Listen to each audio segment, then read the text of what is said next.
jina la Yeshua. Amjambo? Nami si jambo. Nami si jambo, na tunasema ni asante. Shalom.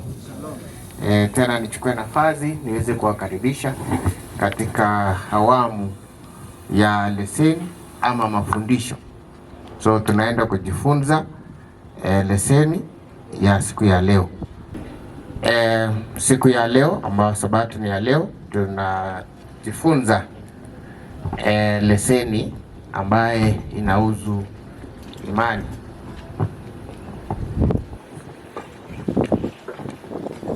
Ama tunaweza sema faith, imani, kayanet.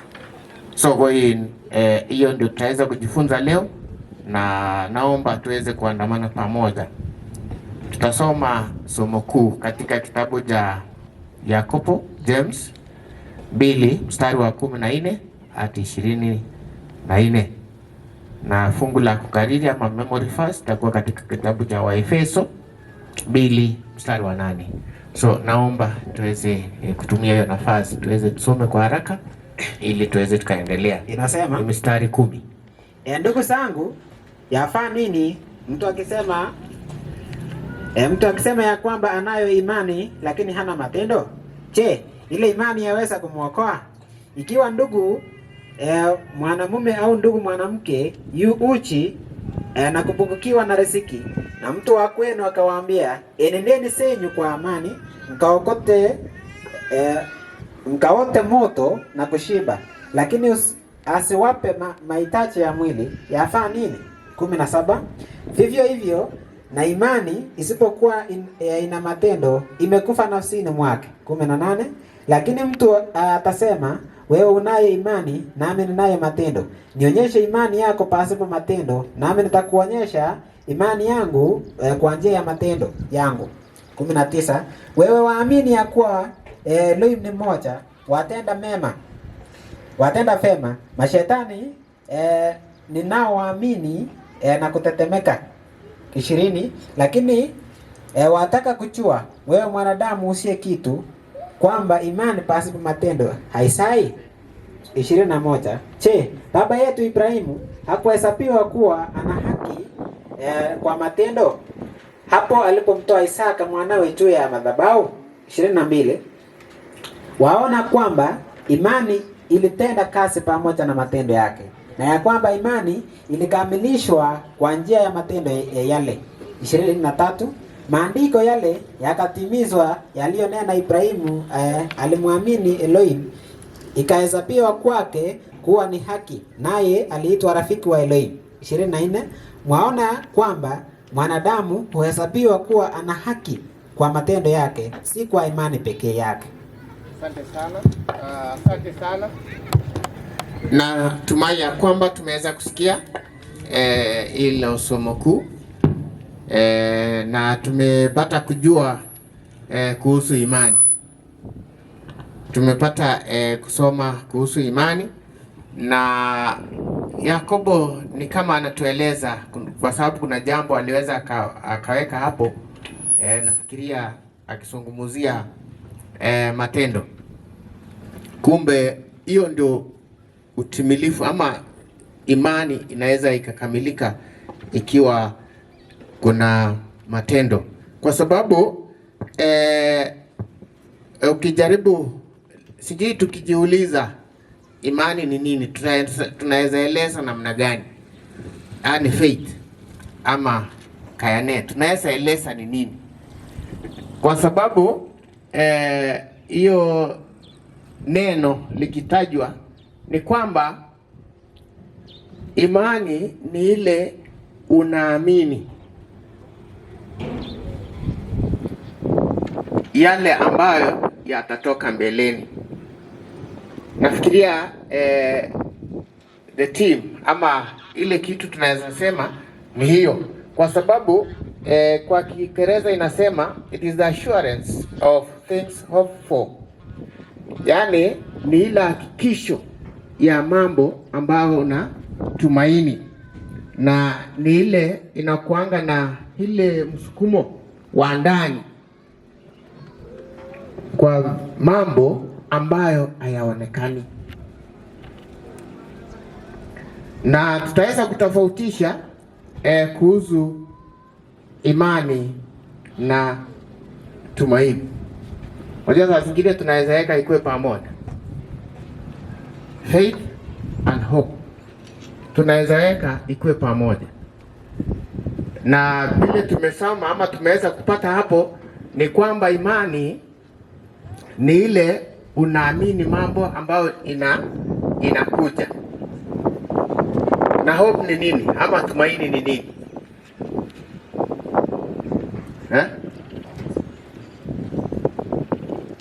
Tumaini sasa imekuja ni ile hamu ya kufikia ile ambao unaamini. Yaani hope ni ile unatarajia, uko na hamu sana kupata ile ambayo labda yanakuja mbeleni.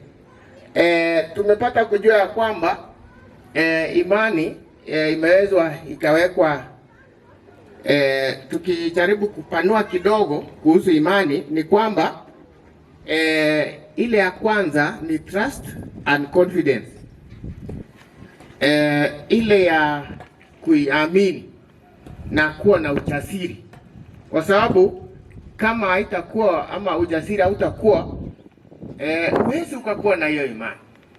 Na tukapata kujua ya kwamba imani is also action oriented, yaani ni ile inaonekana kwa matendo, na tunaweza kupata ya kwamba imani inatokea neno la Mungu, inatokea neno la Elohim. So lazima kwanza upate hiyo neno, lazima upate kwanza hiyo neno, that is the word of God. It is based on the word of God, and also it is the relationship with God. Yani ni ile uhusiano wako na Elohim, ile uhusiano wako na Mungu. Alafu tumepata kujua ni tofauti na tumaini. So kwa hivyo sitaki tuseme mambo mengi kwa sababu ya muda. Kuna fungu la kukariri inasema kwa maana mmeokolewa kwa neema kwa njia ya imani, ambayo hiyo haikutokana na nafsi zenyu, ni kipawa cha Elohim. Inasema tumefanya nini? Tumeokolewa na nini? Kwa neema. The grace. Neema. We were saved by grace ama neema. Tumeokolewa na ambayo inasema nini? Kwa maana mmeokolewa kwa neema kwa njia ya imani, ambayo hiyo haikutokana na nafsi zenyu, ni kipawa cha Elohim. So hiyo ni kipawa tunaita, yani imetoka kwa baba yetu kununit, kwa sababu so hiyo imetoka tu kwa neema ama kwa rehema zake baba yetu, tukaweza tukaokolewa. Sio ati kwamba tulikuwa wazuri kupita wengine, si ati kwamba labda tulikuwa na maarifa kiasi kushinda wengine, lakini na sio ati kwamba tulikuwa tumetenda ambayo ilimpendeza.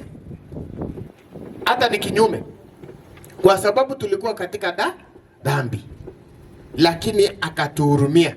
Unajua inakuanga vigumu sana kumhurumia mtu ambaye anatenda dhambi, si ni kweli?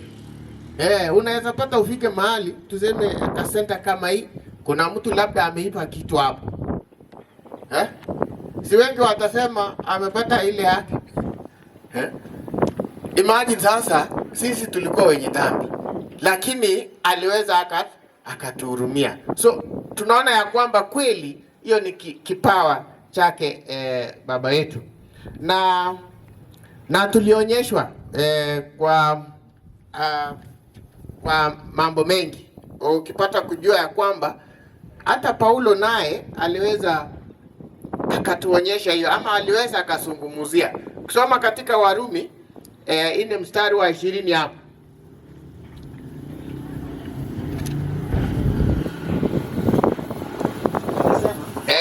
21, 20 na 21.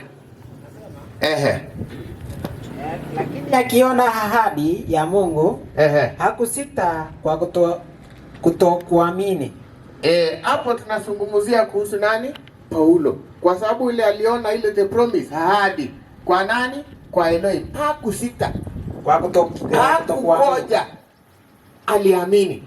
Bali alitiwa nguvu kwa imani. Alitiwa nguvu. Kumbe kwa imani tutaweza tukatiwa nguvu. Akimtukuza Elohim. Aliweza kumtukuza Elohim. Ukisoma katika Mwanzo 15 mstari wa 6, ngawaje tulikuwa labda tutapata kwa maswali, kuna tena baba wetu wa imani ambaye hata naye imagine anaambiwa tu aende. Mstari wa 6 ikasema na sema soma hiyo. Akamwamini Bwana naye akamhesabia jambo hili kuwa haki. Kisha akamwambia, mimi ni Bwana niliyekuleta kutoka Uru wa Wakaldayo nikupe nchi hii ili uirithi. Tunazungumzia hiyo ni Ibrahimu, kwa sababu hata naye pia wakati aliambiwa ya kwamba haende akapeana dhabihu. Unaweza fikiria ni nini ilifanya afanye hivyo? Kwa sababu unaambiwa na unajua lazima tukue na nini? Tukue na kondoo na hakuna. So tunaweza ona kweli labda alikuwa naamini ya kwamba baba wetu atafanya nini? Atatoa. So ndio tulimesema ya kwamba imani ni ile unaiamini vitu ambayo yako mbele, sio ati vitu nje ambao umeona. Sitaki nisungumuze mengi hapo kwa sababu ya nafasi. Ningependa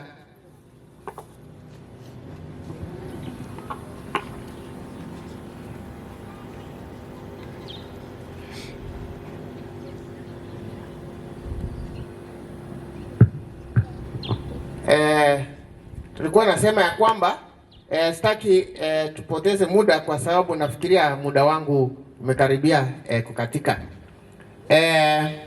Tutaenda kwa utangulizi ama the introduction ambayo iko kwa lesson. Watu tumeambia kwamba faith is mandatory for our salvation. No one can be safe without it. So what is faith? Tunaambia kwamba imani ni lazima kwa wokovu wetu. Hakuna mtu ambaye ataweza kuokolewa pasipo na imani. Tunaulizwa imani ni nini? Na nafikiria tulikuwa tumepata yale ambao tulikuwa tumesungumuzia hapo. Swali la kwanza ni why is faith necessary in the life of a saint? Kwa nini imani ni muhimu kwa maisha ya aliamini ama maisha ya yule ambaye ni takatifu ama mtakatifu? Kwa nini imani ni muhimu ama ni lazima?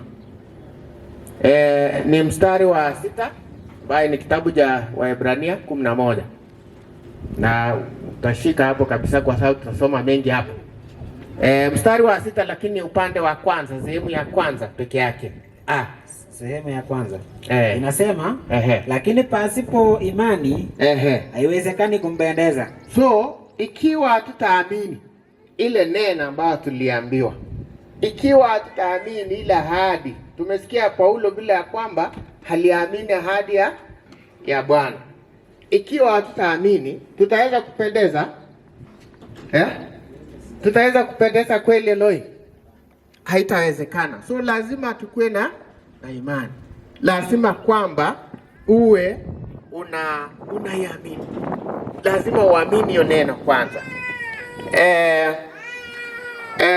Mstari hiyo sehemu ya 2 na 3 ba na cha tutaweza kupata jawabu ya swali la pili ambaye inauliza ya kwamba why can we not please God without faith? Kwa nini hatuwezi tukampendeza Elohim pasipo na imani? Ikasema kwa maana mtu amwendeaye Mungu lazima amini kwamba yeye yuko yule ambaye anamwendea lazima amini nini? Yeye yuko. Na kwamba wapa thawabu wale wamtafutao. Lazima kwanza ufanye nini? Uamini ya kwamba yupo. Ama nani ameona? Nani ameona Mungu? Unajua kuna wale waamini, na zingine tunaweza fikiria hakuna mtu haamini. Kuna wale waamini wanasema hakuna Mungu. So cha muhimu, jambo la kwanza ni lazima nini? Uyaamini kwanza ya kwamba yupo. Na ukishaamini ya kwamba yupo, uamini nini? Neno lake. Neno lake ilisema nini? Hapo tumesomea kwamba anawapa nini? Thawabu. Kutakuwa na ile ambayo tutaweza kupata. Lazima tuamini kwamba yuko na tuamini neno yake. Hiyo ndio tutaweza inatuonyesha ya kwamba ni lazima tukue na imani. Kwa sababu usipoamini hakuna vile utaamini hata chenye alisema. Nafikiria hata tukiona tuseme hii maduka iko hapa. Kuna kitu labda unataka kununua. Ukitaka kununua nafikiria umeona mara mingi watu wanaenda labda ile duka ambayo iko na vitu mingi. Ukipata yenye iko kidogo kidogo, tayari kuna kitu iko hapo ya kwamba inaweza kuwa haipo. Ama namna gani? Leo tutafuta penye ile duka labda ameweka bidhaa kadhaa. Kwa sababu nasema labda kwa hii mingi nitapata jenye nilikuwa ninataka. So lazima uamini ya kwamba baba yetu yupo na uamini ya kwamba ile ahadi ambayo alitupewa tutapata. Swali la 3, since faith is mandatory, what is faith? Kwa sababu tumejua ya kwamba imani ni lazima. Imani ni nini?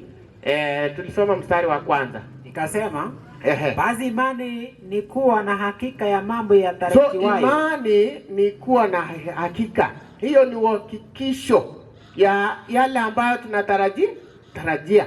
Na bayana ya mambo yasiyoonekana. So jambo ambalo limekuja hapo ni nini? Kuwa na hakika. Yaani ile ukui na tashwishi unasema labda. Yaani ni ile kitu unajua ya kwamba iko. Kuwa na hakika ya mambo ambayo tunatarajia. So hiyo ndio imani. So lazima tukue na hakika. Lazima sisi tumaamini ya kwamba kuna ufalme. Lazima tumeamini hiyo. Kwa sababu kama hatujaamini, saa zingine nasema ni vile tu inaweza kuwa ama inaweza isikue. So jambo muhimu ni la kwanza ile uhakikisho ya kwamba kuna ufalme wa mbinguni. Hiyo tu ndio tatupatia sasa msukumo tuweze kuweka bidii katika safari ya utakatifu. Mstari wa 3, swali la 4. What creative end must we believe in to demonstrate that we have faith in the Creator? Ni jambo gani ambaye ni kubwa sana ambaye inaweza ikaonyesha ama lazima tuamini ili iweze ikaonyesha ya kwamba tuko na imani na muumbaji? Ikasema kwa imani twafahamu ya kuwa ulimwengu uliumbwa kwa neno la Elohim. Hata vitu vinavyoonekana havikufanywa kwa vitu vilivyo dhahiri. Hiyo ni imani ambaye ni kubwa sana. Ni imani ambaye ni kubwa sana. Tukichukua mfano labda hii kiketi, this plastic chair. Unajua ilitengenezwa na nini?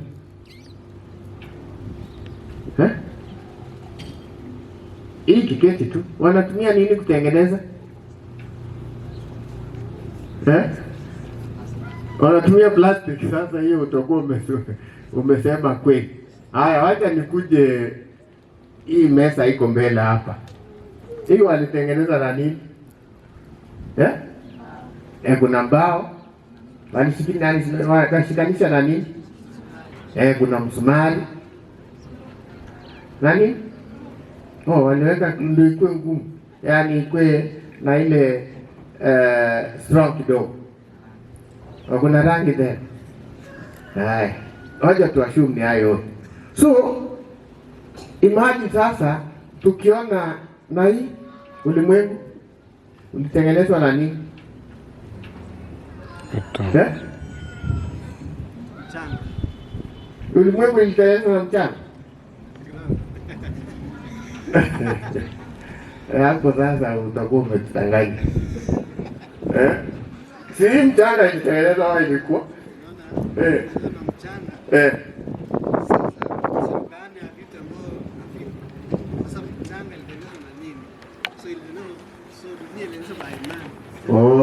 Naona sasa alisema ilitengenezwa na si mchanga, ni part of the ulimwengu. Sasa ilitengenezwa na nini hiyo mchanga? Ndio wakatumia kutengeneza hii. Hata hii nyasi ambayo imemea hapa walitengeneza na nini? Ile nyasi ya kwanza. Tunaona hiyo ni mambo ambayo inatupita akili. Yaani kuonyesha ya kwamba hii ulimwengu ambao tunaona si ati iliumbwa kwa vitu ambayo ilikuwa. Ilianza kukua wakati hiyo ulimwengu ikiumbwa. So hiyo ndio imani kubwa sana. Na hiyo ndio dhahiri ama kitu ambayo inaonyesha ya kwamba baba yetu ni mkuu. Kwa sababu anaweza tengeneza kitu kwa yale vitu ambayo hayapo. Anaweza akatengeneza. So nilikuwa nimetoa mfano ya hii meza iko hapa. Tumejua ya kwamba hii ni meza but ilitumia mbao, sumari. So unaona alitumia vitu yenye mbao ilikuwa. Ndio nilikuwa nataka tutofautishe na uumbaji wa baba wetu. Mstari wa 7.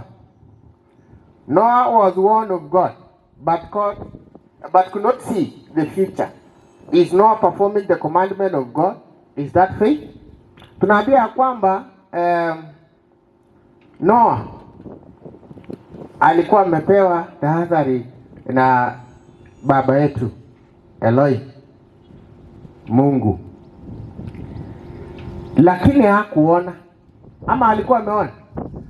Noah alikuwa ameambiwa nini? Mstari wa 7. Kwa imani Nuhu akisha kuonywa na Mungu katika habari za mambo alikuwa ameonywa kwa mambo ya habari ambayo havikuwa inaonekana.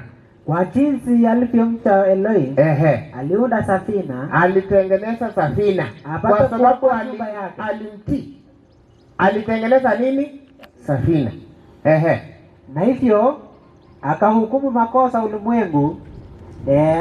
Mstari wa 7 peke yake. Na hivyo akahukumu makosa ulimwengu. Akawa mrithi wa haki ipatikanayo kwa imani. So alikuwa ameonywa na nani? Na Mungu. Alikuwa ameonywa na Eloi ya kwamba kutakuwa na nini? Alikuwa ameambiwa kutakuwa na karika, the flood. Akaambiwa achenge nini? Safina, ili flood itakapoanza aweza akaokolea, atatumia hiyo safina. Labda tuseme ingekuwa sisi labda tu, kwa sababu jana kulikuwa na mvua. Si mliona vile ilinyesha? Wenye walikuwa town hapo ilikuwa namna gani? Wenye walikuwa wakati hiyo. Wenye mliona huko Nairobi ilikuwa namna gani? Imagine lori inaonekana nusu yake hapo. Kwa ile lori. Na hiyo ni barabara. Si ati lori imepelekwa kwa mtoni huko. Hapo ilikuwa barabara. Wenye labda walikuwa Naivas hapo, uliona vile ilikuwa. Hata hiyo stage ambayo iko hapo chini. Labda tu ingekuwa wakati hiyo Noah ameona vitu kama hiyo, akakubali kuna nini? Kutakuwa na karika. Lakini imagine hata hakuwa ameona vitu kama hayo. Na kwa sababu ya imani aliamini ya kwamba kama ingekuwa sisi ile watu wa sasa ambao labda ujuzi imeenda juu sana, ukimwambia mtu kutakuwa na karika, ataweza kuambia nini? Yaani anafikiria kitambo ichae ile huko kuna ile iko shale, kitambo ichae hiyo, anaweza kuambia hakuna maji tafika hapa. Si atakwambia kwa sababu watu wamekuwa na akili nyingine ya kujaribu tu ku-question. Ataweza kuambia kitambo maji ijae huko kwote, kitambo hata ijae hapo ndio ifika hapa. Lakini kwa imani Nuhu alifanya nini? Aliamini na akatengeneza safina na akapata kuokolewa. Mstari wa 8. Abraham was called of God to receive an inheritance. Is Abraham performing the commandment of God? Is that faith? Tunaambia kwamba Ibrahimu aliitwa na Mungu ili aweze akapokea ile urithi. Tunaambia kwamba je, Ibrahimu anatimiza sheria ya Elohim? Ikasema hiyo ni imani. Kwa imani Ibrahimu alipoitwa aliitika. Aliitwa akafanya nini? Akaitika. Atoka aende mahali pale atakapopapata kuwa urithi. Akatoka asijua aendako. Unajua sasa Ibrahimu aliitwa kuja uende. Alikuwa anajua hapo kweli? Mimi nikikwambia saa hii pande ya Kitlombe iko mzuri sana, unaweza nunua hapa, jenga hapa, wewe utafanya nini? Wewe unakuja kwanza, nasema umesema mzuri, unakuja kuangalia kwanza uone iko namna gani. Mwingine atasema lazima nione kama stima iko karibu, nione kama kuna maji, nione kama ni mimea inamea vizuri. Si ungeleta maswali kama hayo. Lakini Ibrahimu hakuleta maswali. Wakati aliambiwa, alifanya nini? Akaitika. Na akatoka hakuwa anajua hata anaenda wapi. Hiyo ni inaonyesha ile imani ambayo alikuwa naye kwa nani? Kwa Elohim. Inaonyesha ile imani ambayo alikuwa naye. Mstari wa 17 hadi 19 ni swali la 7. How much faith did Abraham have in God? Ni imani ya kiasi gani ambayo Ibrahimu alikuwa naye na Elohim? Ikasema kwa imani Ibrahimu alipojaribiwa akamtoa Isaka awe dhabihu, na yeye aliyesipokea hizo ahadi alikuwa akimtoa mwanawe mzaliwa pekee. Naam, yeye aliyeambiwa katika Isaka uzao wako utaitwa. Akihesabu ya kuwa Elohim aweza kumfufua hata kutoka kuzimu, akampata tena toka huko kwa mfano. Umeona hiyo imani ya Ibrahimu ilikuwa namna gani? Si Ibrahimu alikuwa na watoto wengi, ni kama 100 hivi ama walikuwa na ngapi? Naambiwa ni mmoja. Na si ati ilikuwa mtoto, lakini kuna wengine walisaliwa tena. Ama ni huyu peke yake? Yaani tunapata ya kwamba Isaka aliweza akasaliwa kama umri wao ulikuwa umeenda sana. Na imagine huyu mmoja anaambiwa nini? Haida akapeana. Ingekuwa sisi ingekuwa namna gani? Tungeuliza maswali mingi. Mpaka anasema hata kama ni wacha hii imani iende tu. Kwa sababu ni huyu tu. Lakini alijua ya kwamba ni yeye alimpatia mtoto. Na anaweza chukua. Unajua anaweza kataa, ukishajua hiyo, unaweza kataa tena achukue. Na imani hata yake ilikuwa kubwa zaidi. Kwa sababu hiyo ilikuwa urithi wake. Imani ilikuwa kubwa zaidi ati Ibrahimu alikubali ya kwamba hata kama nimepeana Ona hiyo imani. Ataweza hata kufufua. Hata kama nimepeana, ataweza kufanya nini? Yani alikuwa na imani kubwa sana. Swali la mwisho, how does God respond to our faith?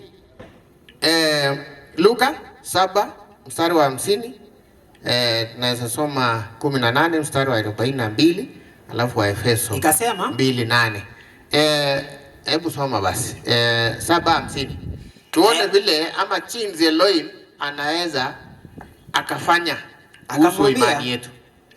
Akamwambia yule mwanamke, imani yako imekuokoa, enenda zako kwa amani. So unaona ilianzia wapi? Huyu mwanamke alikuwa na shida gani? Alikuwa na shida gani? Hatujui. Alikuwa amekonjeka ama ilikuwa nini? 1842 mtoto wake alikuwa namna gani? Alikuwa mahali mautu. 1842. Ikasema Yasha akamwambia, upewe kuona, imani yako imekuponya. Nani huyu tena hakuwa anaona? Alikuwa anaitwa nani?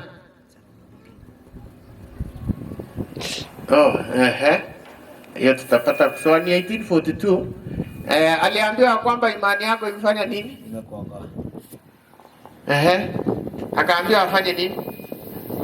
So unaona lazima tukue na nini kwanza? Lazima tukue na imani kwanza. Kumbe ile tupate jambo lolote kutoka kwa Baba inaanzia sisi. Hata wakati tunaomba, kumbe lazima uamini ya kwamba utapata. Yani imani ikuwe kubwa. Tumesoma 2:8 wa Efeso. Kwa maana mmeokolewa kwa neema kwa njia ya imani, ambayo hiyo haikutokana na nafsi zenyu, ni kipawa cha Elohim. Tuliambiwa kwamba ni kipawa cha Elohim. Tumeokolewa kwa njia ya imani. Tumeokolewa. So inaonekana ya kwamba ili tupate ile lolote ambalo tumeomba kutoka kwa Baba yetu, lazima tufanye nini? Lazima tuamini. Na lazima tuamini neno yake. So hapo ndio naanzia. Ukisikia huyu mwanamke alikuwa amefanya nini? Alikuwa anataka afanye nini? Imagine hata wanafunzi wake anajaribu kufanya nini? Kusukuma anajaribu kusukuma yeye aende, lakini mwanamke alikuwa anajua ni nini, nikikusa tu hata ama nifanye gani, anafukuzwa lakini anatafuta mbinu afikie. Hiyo ndio imani kubwa. So tunaweza pata kuna distraction mingi ambayo inakuja, lakini ikiwa tunaamini, tunatafuta namna. Kuna wale wengine wakaenda wakaharibu ile ufahamu tunaita nini, ile akaweza akateremsha huyu ambaye alikuwa amekonjeka sana, alikuwa kwa kitanda. Imagine wanateremsha kwa paa la nyumba. Hebu ona hiyo imani. Yaani amejua huko hakuna nafasi yote, lakini wanatafuta namna wafanye nini? Afike huko. Juu wanajua ya kwamba atafanya nini? Atapona. Imani kubwa sana. Kuna swali mpaka nimalizia kwa sababu ya muda. Na swali. Ikiwa kuna swali nitasoma hitimisho ama conclusion. Faith is not only belief. It is the actions based on our belief. Tunaambia kwamba imani sio ile ambayo unaweza amini. Tunaambia kwamba matendo ambayo inatokana na chenye tunaamini. Imani sio ile tu unaamini. Hawa wenye walifanya hivyo wote, huyu mwanamke, huyu ambaye hakuwa anaona, huyu ambaye aliteremshwa kwa paa la nyumba, Wangekaa tu huko ingekuwa hivyo. Si walichukua hatua? Walichukua hatua kwanza. So it is based on the actions on our belief. Noah and Abraham obeyed God's command. Tunaambia kwamba Nuhu na Ibrahimu walitii amri ya Mungu. Walitii amri ya Elohim. Na hiyo ndio imani. That is faith. Naomba tu nitamatisha hapo kwa sababu ya muda. Asante sana kwa kuwa tumeweza kusikiliza pamoja. Nilianza na 42. Nimekupatishia ngapi?